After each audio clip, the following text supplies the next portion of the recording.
I start out on the Upper East Side, and I'm giving my little snippet about the neighborhood, and then all of a sudden, some girl, some just Waves. waves, and it's like ding. I love it when people send my videos. So it's like all of a sudden, it's like it shows my personality, it shows humor, it shows like anything can happen in New York. Like I was Yeah. interested in this video, I'm gonna watch this. I'm gonna give this guy a shot. And so if they give me a shot, they're watching it longer than normal, which means YouTube's pushing that video. Today's episode is brought to you by my good friend Andy Bovender, the founder of the Bovender team out of the Carolinas. Him and his team have helped more than 5,000 families buy and sell properties around the area. So if you've had that client who's been thinking about making a move to or from that area, they are absolutely the referral partners to call. Today, I sit down with Michael Holt, who's out of New York and has an amazing YouTube channel. His business strategy to aggregate leads is to create amazing content that's highly searchable. So if that's something you've been thinking about, this is the episode for you. If you've been just feeling a little bit lonely in the business and wanting more people to collaborate with, more agents to bounce ideas and learn from and share with, I have the Inner Circle group. To learn more about that, follow the link in the description below. We meet every other week and we just talk shop. We lean on each other and essentially help each other build our businesses to the next level. With that, I'm your host and referral partner out of San Francisco, Shawn Kunkler. Michael, what's up, man? Thanks for doing this. Oh man, Sean, pleasure. Thanks for having me. Dude, I'm impressed that you found a open slot on my calendar to get into this. I'm Crazy. impressed too. I'm grateful. Yes, thanks for having me. I'm like, I had to schedule way in advance. I mean, I don't know what's harder, get into Fort Charles Prime or getting a seat with you, man. Dude, it's crazy. After the retreat, my podcast recording calendar, I'm booked out like 3 or 4 months out. And then once they record, it's another, after like post-production and getting in the queue, it's another 2 or 3 months. So it's Wow. like I am crazy backlogged, which is great. I'm almost to the point where I'm like, I do 2 recordings a week and I'm almost like, should I do more? Wow, two is a good number. I mean, two is a great number. So it's just like that's pretty wild though. You're that backed up. Yeah, so part of my strategy, which we're going to dive into because you do a lot of video and video production, but Hmm. my strategy is if I do 2 recordings a week and I release one, I always have stock. So I'm taking a 2 week vacation coming up soon and I have nothing recorded and I have zero stress because Yeah. because having 3 months of stock, I can literally break my leg, go into the hospital, and not record for 3 months, and nothing changes on the front end. Yeah, that's the smart thing is like having some leeway, having some leeway. Like even when I'm shooting, and I always try to have like at least a month's worth of content already done. But for Yeah. what I do, it's very different. And then plus I do my own editing, which is, oh, it's a real struggle to do that. But it actually depends. YouTube is a lot harder, I would say, than Instagram, your reels. I mean that takes I can do that in a second. But Yeah. yeah, that's you have to certainly plan ahead. So let's dive into it. So you really specialize in social media, and I'm going to say social media because I class YouTube in the social media category because it's not a traditional media avenue. Right. And what I love about YouTube, and I want to explore why you even chose that one, but what I personally love is it's owned by Google. Google's the #1 search engine, which then makes YouTube a massive search engine where if somebody, and it's funny, that's how I came to know you. I was fumbling around looking at what people are doing in different markets. I came across one of your videos a while back, something about New York and like best places or why you should move here, something to that effect. I don't remember specifically. And then a couple weeks later, Alessandro with Encompass was like, "Oh, have you talked to Michael yet? You totally need to have him on your podcast." And then like all the dots connected. And so that's my short summary of why I'm a huge fan of of YouTube, but I would love to hear your thoughts of how and why you approached it and went in that direction. Right. Well, for starters, I mean, you're traffic wise owned by Google, number two search engine in the world. Number one is Google. So there's that. But that's just the tip of the iceberg. If you think about it, when someone is going to research something, besides going now to ChatGPT, but if they really want a visual of how to do something, or they want to see what an experience like, so I want to go and I'm going to be visiting this area or moving to this area. I want to see what it's like living there. I want to see what the vibe's like. I want to see everything there is to know. Yeah. If I'm on Instagram or TikTok, sure, maybe I can type in the location. I could look at some popular reels in the area, but Instagram, Facebook, but really Instagram, TikTok, it's more about entertainment. It's 100%. It's less about long form videos and research, and that's what YouTube is gold for. I mean, your average video is between 8 and 13 minutes, and that's what people are going to search. So for me, I thought to myself, well, if someone wants to move or has a daughter or son or whomever moving into New York, they want to have a good idea about the neighborhoods. So I think maybe one of the videos you saw was pros and cons about a neighborhood. So that way they get a general taste of what it's like living there. I give them a snippet about the real estate market. And so all of a sudden they are gaining more knowledge, and they're also gaining a face with me and trust. And so by the time if I get a call, their chances are they're going to be more loyal and a very hot lead, even though we've never met each other before, just because that they trust my knowledge because they've been watching me. So that's why I did it. And there's a lot of other things and reasons why I chose YouTube, because it's crazy, but I could map it out for you. But if you think about it, so another thing that Google has is a Google business page. You're aware of that? Yep. Most of us are. And the thing how the Google page works and reviews is, sure, reviews help rankings, but so does the activity of your business page. And you can post your listings and services on your business page. It makes you look like an active business as a real estate agent. But also, if I'm using YouTube about a certain subject, I can now post that on the business page, and I can write a description in my YouTube. And a lot of times when someone's typing in a question, Google's going to bump up that answer for a YouTube video to answer that question. And not only that, it's even better if you have a website, and not to mention a newsletter. And then you can put this YouTube video in your blog that talks about the certain subject. You can put it in your newsletter. So all of a sudden you have all this SEO rich content just consistently circulating. But I'll end on this. YouTube lives forever. I have videos I are still just cranking away that I filmed a year ago. On Instagram, I have videos that die after a week. Or sooner, a day. Or sooner, yeah. So that's why, yeah. Yeah, I mean, it's, I think, and I tell this to people all the time, is step back and observe your own activities. And you made a great point. Like, we tend to go to YouTube, TikTok to be entertained, but we tend to go to, we go to TikTok and Instagram to be entertained. Right. And then we hop over to YouTube when we're trying to solve a problem. Like, why is that darn smoke detector still beeping after I change the battery? So how do I? Yeah. And then you type it in. Or I was just looking the other day, how do I rewire a 65 Mustang fastback? Like, right? Gold. Because like I'm trying to solve a problem, and that person could have very well easily made that video 10 years ago. And it's still, it's going to come up for that right person at that right time. And so and not for nothing, New York, San Francisco, LA, Miami, they're mass transient cities. And so people may or may not be moving there. They may be visiting there, but it all feeds the algorithm to keep pushing it in front of more and more people. And so I think it's a brilliant strategy, man. And I'm stoked for you. And I'm watching your numbers. Even since the first time we met till now, I went back and looked at your page, and your numbers continue to grow. And I think if nothing else, YouTube is the place for realtors if they're savvy like this. Have you been completely neglecting your newsletter, social media, or any of your outbound marketing?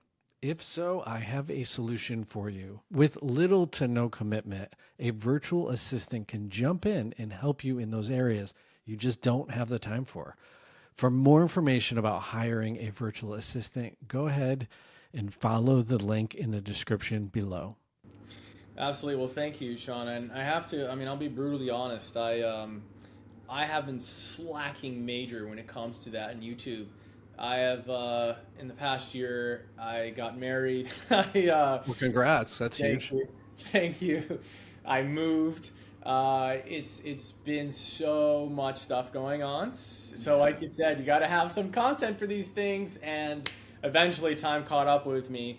But you know what I did with all this extra time and taking a break is I did some reflecting on what type of videos. I did some reflecting on how do I actually start gaining some relevant followers in Instagram and all that without like doing these promotions with other types of things. Like I want like organic, real traffic and people and views, and how do I go viral? So I started reflecting on the type of content that I'm going to make.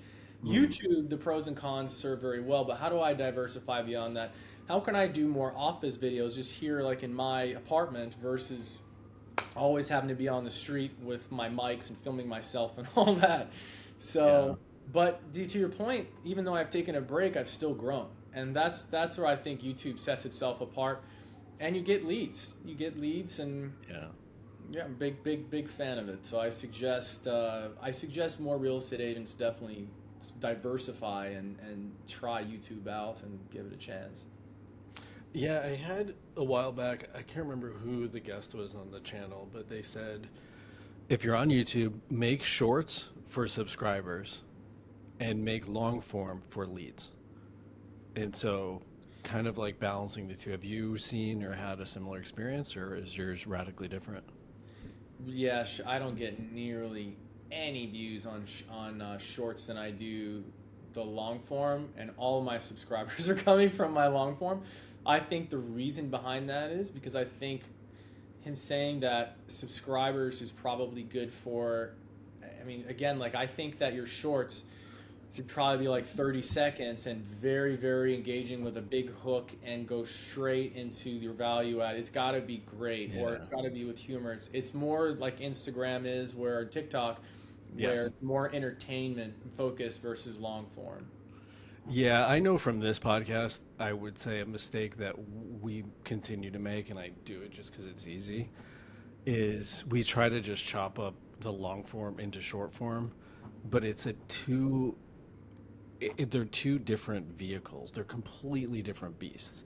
It's like you drive the Ferrari on the track, and then you drive your Land Rover off-road, but you can't mix the two and expect them to perform the same. Like they're completely different beasts. Awesome in their own right, but they're just they only perform in this one category really amazingly well. And shorts, to your point, there's a formula that it's got to be entertaining, and entertaining means novelty or unique or funny, and those tend to do better than anything else over the educational, informative, things like that. But then you have to have a hook to within that first 2 or 3 seconds to actually get somebody to listen to your next sentence, either visually or using audio. And it's usually not audio. Most people mute their stuff. It's crazy. It's just a totally different beast. I recently heard that long form now on the TV has exceeded viewership over the phone, whereas short form YouTube is primarily phone. Interesting. Yeah. I mean, that's another part is you can watch from phone to TV. Now YouTube even has settings, especially if it's good for podcasts, where I was actually just doing this morning. My aunt has a podcast on YouTube, and so I was like, it's my way of catching up with her and like seeing what's going on in her life. Oh, But cool. I'll have it. I literally had like the screen off and like I have it listening in my ears. Or I like when I'm watching football in Red Zone and I'm like on my city bike riding between appointments, I can't like watch it and ride my bike. Good God! So I'll have my phone in my blazer and I'll be listening to it. And it's like, oh yeah, Russell Wilson throws a bomb touchdown. So it's kind of cool that YouTube now is diversifying in that manner, where it's not just about the traditional ways of seeing things on your phone if it's that convenient time, or it could be at night you're watching something. And honestly, YouTube TV, that is gold. I was one of the first customers when that came out. I'll never forget, and it's grown exponentially. So I really like how Google's connecting all these services, and I think as a as a real estate agent, it's good to be on those platforms. And my grandparents, who are 80 years old and 85, watched YouTube consistently on TV, but they're watching like, what's it like in it's a perfect example. What's life like living in Sicily, or what are they're in some markets in Sicily, or they're cooking some recipe over here. Yeah. So I think it's very interesting, because in real estate, it's like, oh honey, like I really want to get a second home in New York City or SF or wherever it is. Let's check out this one area. Look how these homes look. And it's that's how it happens. So yeah, I mean, anytime I'm about to travel or go somewhere, it's like, yeah, I can read it, but we're of a generation, we're of an era of entertainment. And so if I can quickly, like I'm going to the retreat in Denver, and if I can find out like the three best hotels to hang out at, and then it's like I always 2x everything, and it's like they high level it and you're like, okay, cool, pick, done, and you're on to the next, or like restaurants or venues or whatever it is. And so for me, it's a search engine for me. But are your grandparents Sicilian? My grandmother is. My grandfather's from a little town like outside of the Amalfi Coast, like in the middle of the hills. It was like I've actually visited relatives there. It's like one little street. Yeah, and everybody hangs out on the street. It's really funny. That's super cool. My grandmother is Sicilian as well, or was Sicilian. Oh, really? Yeah, and it's funny because all my Italian friends are like, that doesn't count. You're not Italian. I'm like, I am. Yeah, that sounds like, oh my gosh, it's hilarious. Oh my God. Yeah, they like to give Sicilians crap about that. They do. But then Sicilians have so much pride. So then you see in all the mob shows, the Sicilians are the baddest ones of them all. So it's like, it's funny jokes, but yeah. Yeah, it's all just razzing. I mean, that's how we get through life here. Hey, real estate pros, be honest. You should be using video, but maybe you feel awkward, don't have the time, or just aren't seeing the results. This is where Kim Rittberg's Video Bootcamp comes in. This live coaching program helps agents create high quality videos quickly and confidently, resulting in leads and clients. Her students have seen results. One landed 3 new clients directly from social media, and others brought in millions of dollars in closed sales. Spots are limited, and to apply now, follow the link in the description below. It was crazy because there was that one street, there's all these restaurants, and I was with my cousins, and everyone has like this red colored like liquid in their cups. And I'm like, what are they drinking? Of course they're drinking Campari. And all the music, everybody's having fun, and then the restaurants turn off your music, everyone stops talking, and there was like a priest that was coming in town. He's coming in town with all the incense and stuff, and everyone's quiet, doing these and all that stuff, and then as soon as he walks by, freaking everybody starts partying again. I'm Dude, like, that is amazing. That's so Italian. This is great, so much fun. Dude, I was there I was there a decade ago, and we like toured pretty much all of Italy, but it was during World Cup, and dude, it was bonkers. The entire town, like there would be multiple, like in the town square, multiple people would pull their TV out into the streets, and there'd be like pods of people watching TVs, and it was just like this mega party. And it was most wild and cool experience I ever had. Oh, I can only imagine. I can only imagine. Eh, World Cup. You know, I'm very excited actually for that to be on this side of the globe. I'm definitely have got to go. And the finals is going to be in, I think, in New Jersey at MetLife Stadium. Oh my God, that's gonna be crazy. It's gonna be nuts. I really want to go, but they're going to be in different areas, and I think including in LA and Mexico. I'm not sure, but I definitely Yeah. I've never been to like a World Cup or even football at all, like soccer, experience.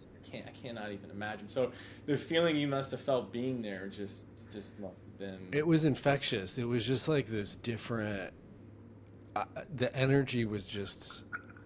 It was just amazing. Like I don't know how to describe it, but it was like very like family and community like feeling of everybody's like rooting all at the same time. It was just such a cool. I've never experienced that anywhere else or any other time in my life.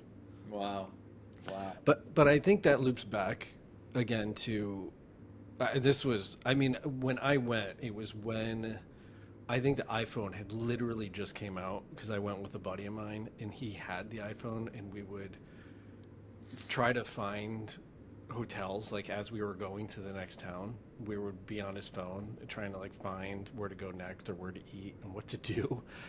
But now it's, I would say for me, like if I were to go back to Italy or explore buying a place, I would 100% default to YouTube and I would look at, oh, what are the different towns? What are the like what's that town known for? Is it near the water? Is it inland? What are the taxes like? What's the whole experience that I would have if I were to choose living there? Is it convenient? Is it inconvenient? Like what is it like what are the layers to it? And I feel like with the rise of internet and especially with business, and again, we're in mass transient cities, people are always exploring this stuff. They're always either just taking a, like, hey, I'm popping in for a weekend. What are the 3 best restaurants in Soho that I can't miss? Or where's like the killer place to get that cup of coffee? It's, and you want it, I know for me, I don't want it from like a travel advisor. I want it from the local who's like, Yeah. who's like, oh, this is like, this place looks so seedy and it's off the beaten path, but the food is epic. Yeah. Like that's the place I want to go to. Yeah. Yeah, and then you're also seeing content rich, you're seeing it in video, especially if they're giving you some examples of that place and they're inside or showing you the coffee, showing you the food, showing you the vibe of the streets. But you just rattled off so many different amazing topics that you could do for YouTube and so many reasons. Like you have to think to yourself, what would I be looking for and searching for? And boom, that's what you're filming your content on. But yeah, you nailed it. It's, even if someone is doing search on Google or ChatGPT, they're going to want a local's perspective. They're going to want something content rich to verify because this is serious. I've come in here for 3 days. I need to like have the time of my life. I need to make sure that I don't see something that's like fake news, that's not like outdated or that's Right. And then also somebody that's moving there. Of course, it's a huge deal. Like I'm here for a week. I want to know which neighborhoods we should be looking in and everything. So, But I think the interesting thing, and you can correct me if I'm wrong, but they're the same person because sometimes they're going there to, they have the job interview on Monday. They're going to come a couple days early. They're trying to figure out 2 things. Do I want that job? And do I want to live in that area? And so they're trying to hit 2 targets simultaneously. So I feel, and this is what I would do if I was relocating to anywhere, that would be the first thing I would do is actually, now that I'm thinking about it, recently a group of friends were all like, hey, we should go just mash down to Austin for a weekend, grab some barbecue and come back. And then it was like, well, who's got the best barbecue? We're only there for a weekend. Like, where's the best places to actually go? We can't go to them all. And then so naturally it starts, everybody on the thread starts sharing videos. And I again, I think if we, and this is my opinion because I haven't done it, but I think if we approach it like that, within that, you catch the people actually moving there in your net. 100%. Because yeah, right. I mean, chances are, even if they're vacation there a lot or there for work, eventually they're going to want to look for a place. I have some clients right now. There's a guy that it's crazy. He works in the city. He has a house outside of the city, and he's constantly here. His daughter's going to be living here, and he's just like, I need to get my own place. And now we're looking for like a $3.5 million apartment. It's like, I love it. you know, so Yeah, and you're in an area too that I'm just like thinking out loud, but it's like a lot of people decide at one point or another, they're like, hey, we're going to move to Long Island, or we're going to move to Greenwich, Connecticut, and then it's like the same thing. They're going to look in those areas of, hey, I really liked Tribeca. What neighborhoods in Connecticut are going to be amazing, or something to that effect. And then it's like they're looking for the crossovers, or Brooklyn, New York to Brooklyn, which is similar to San Francisco to Oakland or Berkeley. It's like, if you're not familiar with it but you're in the area, you do research. Like, that's just human nature. mm-hmm. Yeah, no, that's exactly right. It's like if this is where I'm used to, or this is home for me, what has a similar vibe from what I'm looking for? Yeah. And I feel like with people new to an area, that's usually, that's what they're asking, and they're usually subconsciously asking, how safe is it? That too. They want to know. It's just they want to know safety. They want to know schools in the area. That's a big one, of course. And also we have to be somewhat careful, of course, when you talk about schools. But if we're just relaying data, I put in my all of my descriptions too, where they can look up schools and rankings for schools, so they can do their own due diligence. But yeah, those are the two things. They want to know really what it's like living there. What do those streets look like? Are they tree-lined streets? Is it very charming neighborhood feel, or is this kind of very city corporate? Like, maybe they don't mind that and they want to be walking distance to work, or maybe it's like, no, I really want to feel like I'm in a neighborhood even though I'm still in a city. I want to escape. I think that those videos, they're able to tell that. What if, with your videos, what have been your like top 3 things that people, the ones that are getting more of the organic traction? What's the content or subject lines? The pros and cons have done really well, and it's varied per neighborhood. Some neighborhoods, they care, and they're so funny because when you're filming, especially in New York City, you're filming on the street, you'll have all types of people come up to you. I've had some really funny moments, and I'm like, oh my God, this is going to be so funny for the episode. And then sometimes it catches, sometimes it doesn't. It's just so interesting. I feel like with YouTube, and I've also studied a little bit about Mr. Beast and what he does and what his philosophy is on YouTube. Yeah. But the interesting thing is, it's YouTube, it's all about algorithms. All these companies are making revenue and creating more addicting user base by sending them relevant content that they want to see. And they're able to measure how long somebody is on your video. And the first few minutes are so crucial. It's like, something funny might have happened 5 minutes in, but if they left after 2 minutes, they never got there.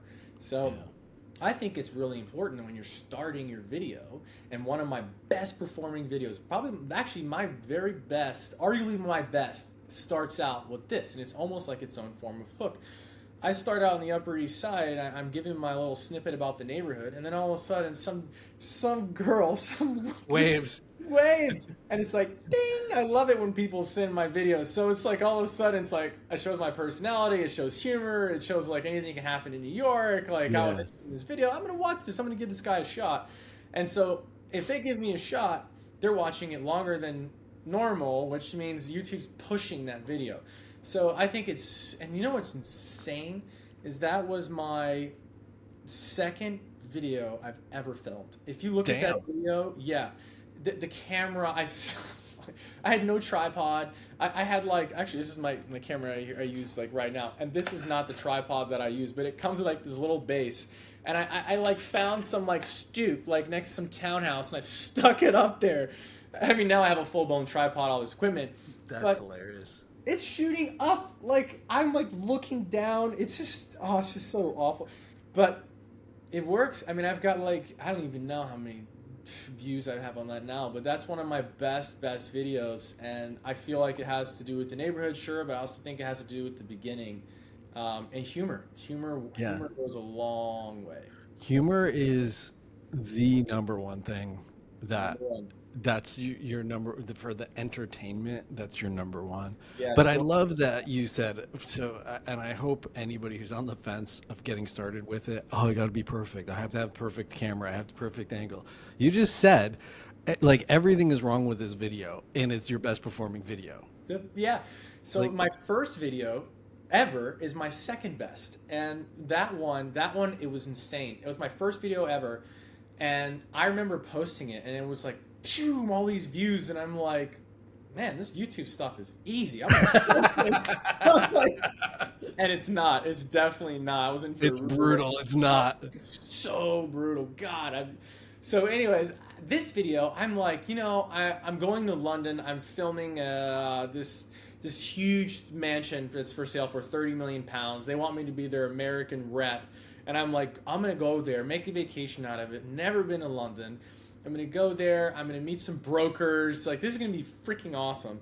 So when I'm there, I'll never forget that first of all, I hired a videographer for the house because it's a freaking massive mansion, and I'm just like, I can't film myself there. I'm not doing a walkthrough. That I hired someone. But smart. what I thought to myself was, why don't I do like a little vlog? Why don't I love, like, Casey Neistat was like a huge inspiration for me. I'm sure a billion other people, but I love how he tells stories and vlogs. And so for me, I said, why don't I do a little vlog about London? And I kid you not, I filmed the basis of those pros and cons of or my I forget what it was, its title. I think it was not the cons, but it was like my five favorite things about London, my first vlog, something like that. And I'll never forget, I literally did this in not even, it was one day, but it was a matter of hours. My fiance was, at the time, she was, not my wife, she was sleeping, and I was like, oh shit, I got a couple hours to kill before it's dark. And I just literally grabbed my camera, went out there and shot in a couple different spots. I knew what I wanted to talk about, and that was it. Like, I filmed some other things like later on in a restaurant when we're eating, but like all that content was filmed within like a couple hours, just off a whim, put it together, and then boom, it's like my second best performing video outside the Upper East Side. Love that, man. And I think the story behind that is you never know. Like, you have no idea what's gonna stick, what's not gonna stick, and all that stuff that you're trying to make perfect. It doesn't matter. It's like all that stuff just doesn't matter. Doesn't matter. I think the number one thing is consistency. I really do. 100%. It's huge. Even in short form, it's consistency is huge. Humor's huge in short form as well. But the long form, it's like being consistent, given relevant information. It's just like you rattled off so many videos that somebody could shoot in like a couple sentences. So yeah. I mean, yeah, I think, it's funny. I don't care what industry or what sport or whatever it is. If somebody's getting into it, they always want to know what gear you're using. Oh, I gotta have the best gear. Like, whether it's like fishing or making a video, it's like, what's the best gear? What should I get?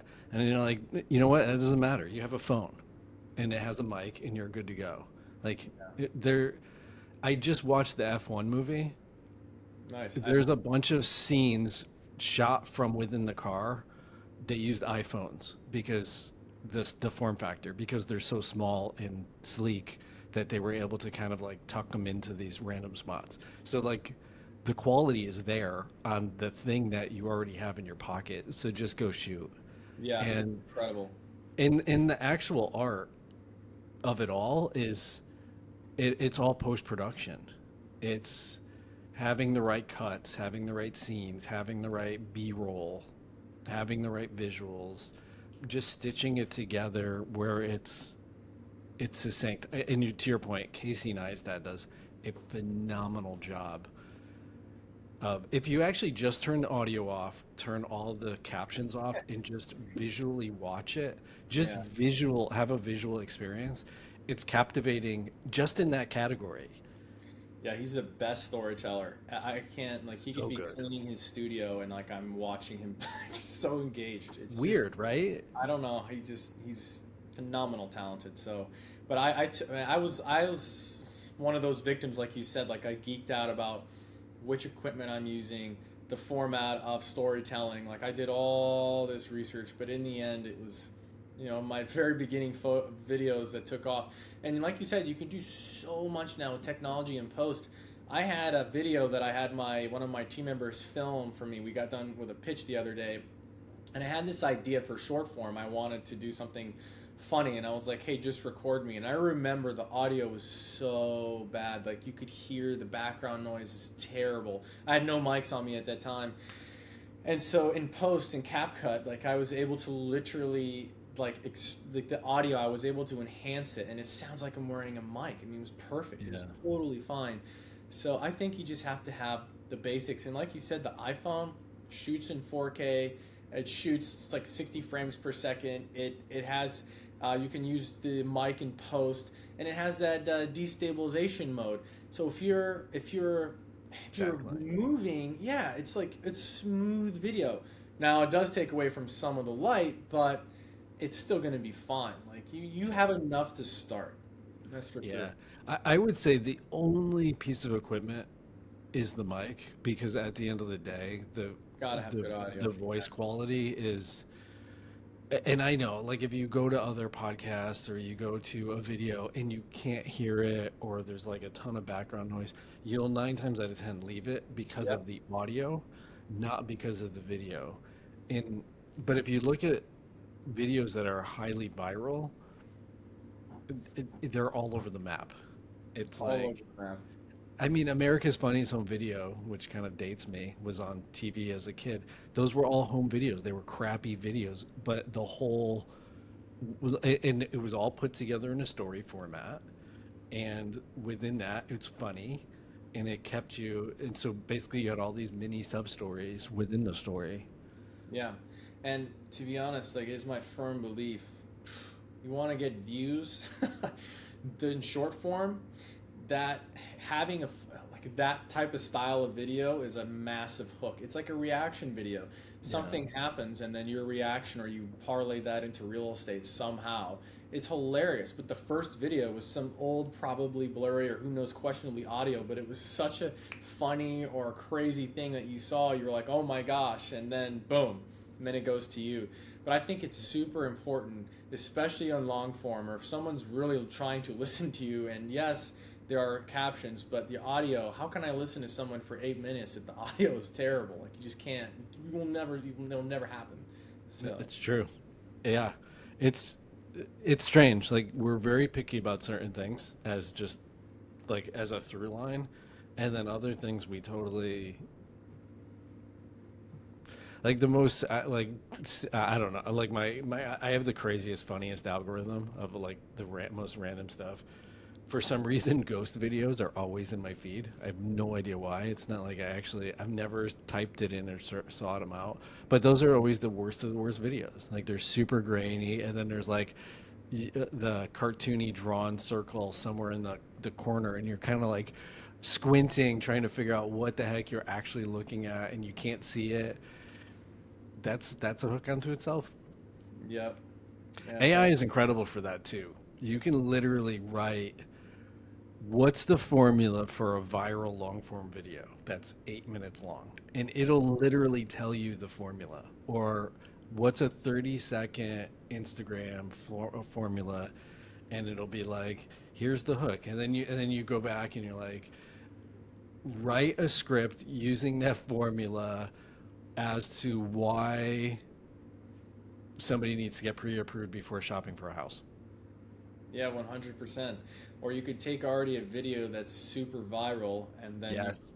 there's plugins to where it'll extract all their audio into text, and then you have ChatGPT make that your own tone and voice and ideas, and then summarize that into your own script, and you're regurgitating already something that went viral. I haven't done that, but in the end, you have so much help between AI, B-roll. I mean, I even have some B-roll. I like to shoot my own, but still, there's things on the internet where I can get certain B-roll where I can be able to help tell my stories. So there's so much out there to help you. I mean, I just have to go out and shoot it. Yeah, I think it's an experiment, right? And each one is you try something, you measure it, you check the analytics, you see how it does, and you make some tweaks. But I see from looking at this and studying it, it's you really need to start with the who is your audience, and then what are you trying to inform, educate, entertain them with, and then you start building the content. But I think for the most part, this is my opinion, is if you just talk about the buying and selling process, you can, but it's not, it loses the entertaining piece. But if you catch them one step before the exploratory process, which it sounds like you do, that's when you can hook them into the next piece. And that's a bigger category because as we just shared earlier, you get people relocating, you get tourists, you get people just moving from one neighborhood to another, you get renters, you get buyers. Like it's a huge swath. And then from within that, you're refining them. And you can have then sub channels or sub content, but you need to have a big enough category to have the net out there. Otherwise you don't catch anything. Exactly, and you can have different playlists too within your channel. If Yeah. you're all about living in San Francisco, you can have your everything from your best coffee shops to pros and cons of neighborhoods, whatever it is, or even like the buying process, selling process. But it's interesting because you do some content for views and subscribers, Yep. and other content for leads. And Yes. it's Yes. diversification, or you'll appreciate this reference, being Italian. I always say it's like a big pot of sauce, and you have to throw in more than one ingredient, but there's some that are going to be more potent than others, and That's you'll true. figure out what that is.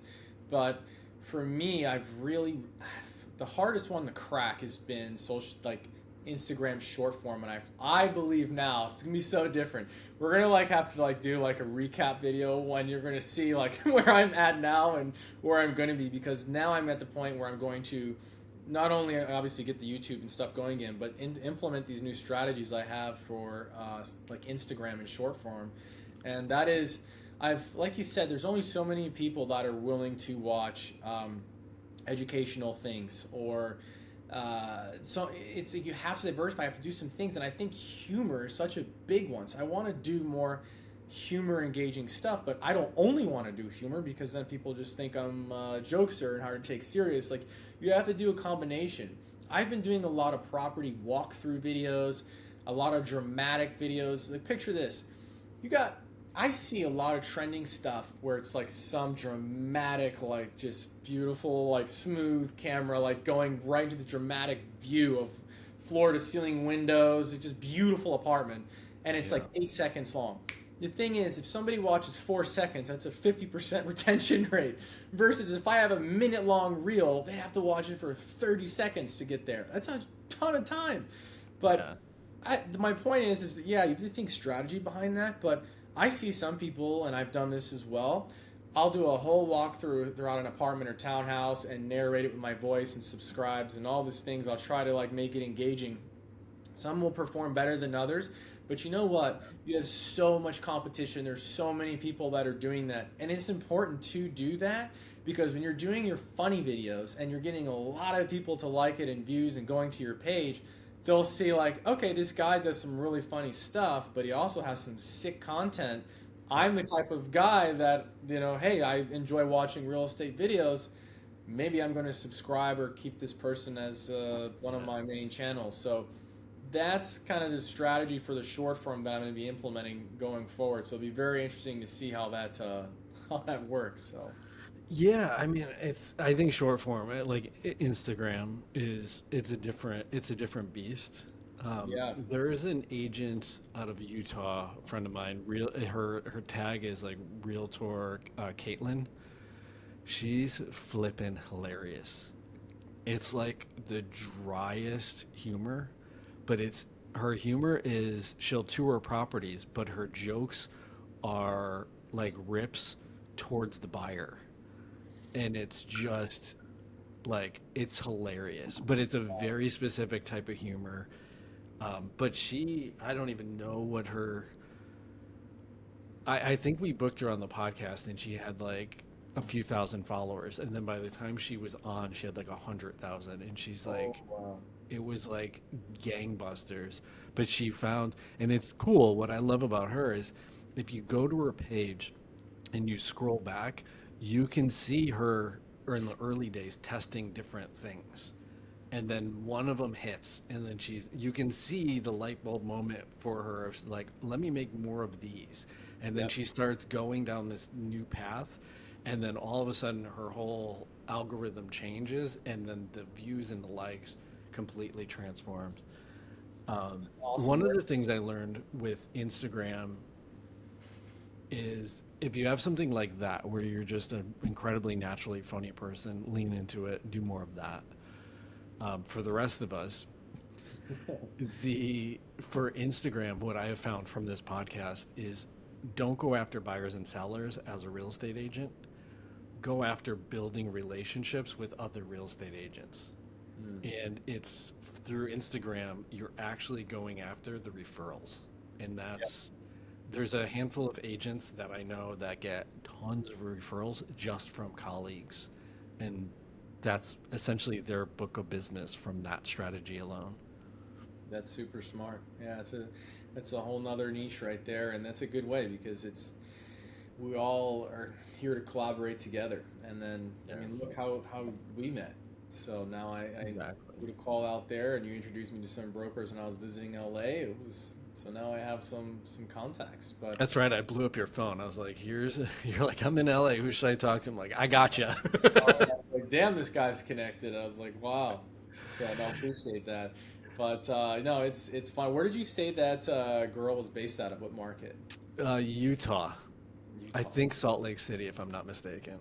Nice, nice. You have to send her her handle to me. I came across. This is why I was asking because I don't remember her name or handle because I recently just came across her. But she's out of she's out of St. Pete, and she does something similar. She does these house tours, but it's literally a stand-up comedy show. And oh my gosh, this girl does not hold back. It is. Oh God, it's out there. It's unbelievable. So yeah, lots of followers, but I'm like, man, is she a real estate agent or a comedian? But she does. She's a real estate agent. So, oh, hilarious stuff. I think that's and I've said it before on the podcast, is within real estate, we're entrepreneurs, we're business owners, but the people who succeed on a high level, they kind of find that intersection where their passion meets productivity.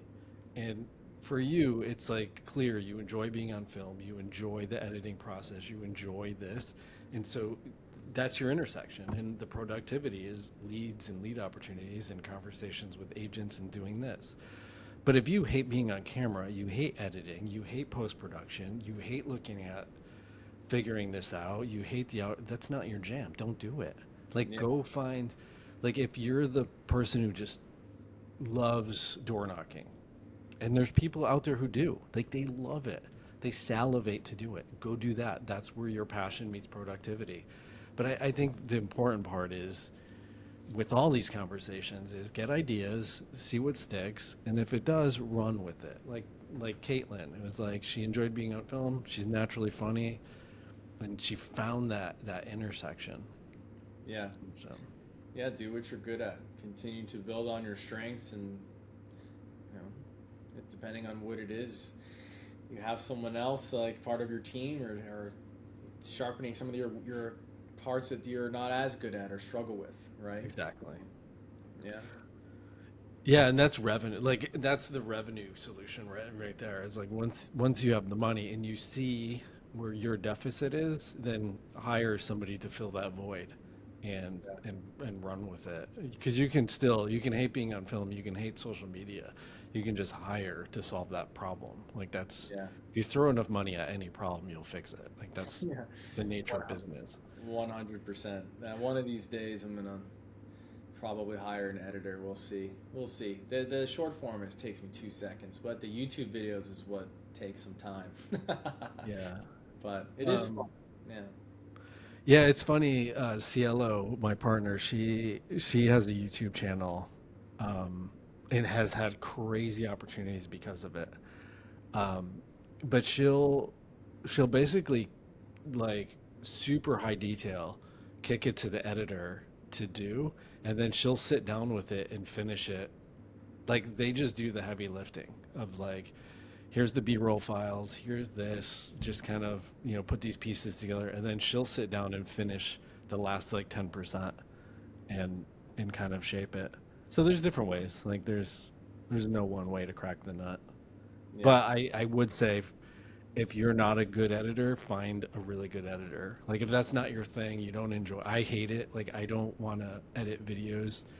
It's just not my. It's not where my joy or my genius comes out. Find really good people to just do that for you.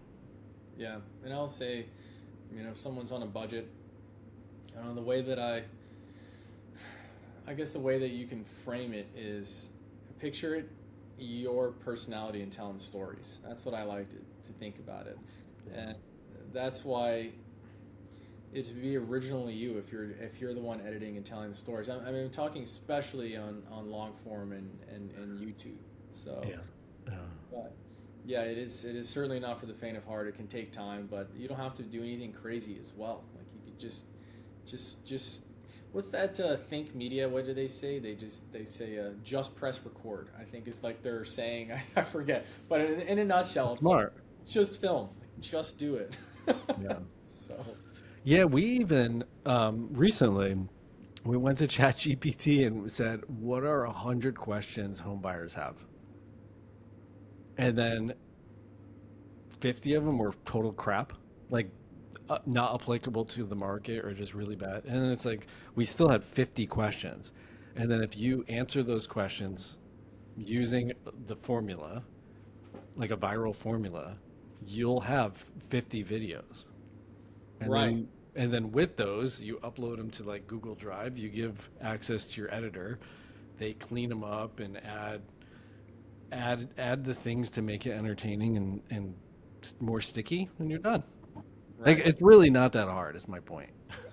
Yeah, you can use ChatGPT for ideas. You can go on YouTube and search like for ideas. There's also a website where they can. It's more strategic. You can type in any topic and they'll give you the top trending videos in the area. They'll give you suggestions as well. You can hire a coach, all these different things. And so all of a sudden, but I mean, it's not that expensive either. It's just like, I think it's like $50 or less a month to get to their basic level. So I want to say, what's the name? I'll get you the name. I'll text in the chat. Maybe I'll edit and put like a little bubble that comes up. I'll have the editor do that because I don't want to touch that. Yeah, of course. Awesome, man. This was really fun. I enjoy riffing with you, and I love your creativity. And I know you've been busy, but I'm looking forward to seeing more of your videos pop up in my feed. Thank you. It means a lot. Yeah, no, this is fun. I mean, I really appreciate having me on. But yeah, I'm super excited to be finally living. I don't know. I love like good healthy routines, but I'm super excited now to have like be settled in my new place, being rhythm and like boom, ready to start filming. So that's awesome. Well, if you come to San Francisco or I go to New York, we'll have to do this like that. Like what neighborhoods in New York are like are similar to the ones in San Francisco. We'll have to do some sort of like cool exchange. Would love that. I have some ideas. We could even do it virtually. I had a friend of mine that did it. Good idea. He's in London. He was talking about Chelsea in London, and then one of my colleagues was talking about Chelsea here in New York.